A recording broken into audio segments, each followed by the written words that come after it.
Ilibre ko ang buong pamilya. Kung hindi siya kwalipikado, hindi walang kwalipikadong designer sa buong corporation.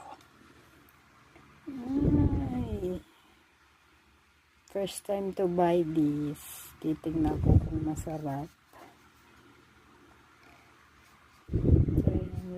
Made in France. Ang alam, made in France ito eh. Yan. Ay, madamingahin ko. Subukan natin. Tikman.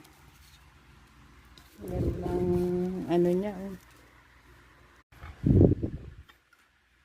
Wow. Masarap kaya to. Akala ko may tunay na strawberry.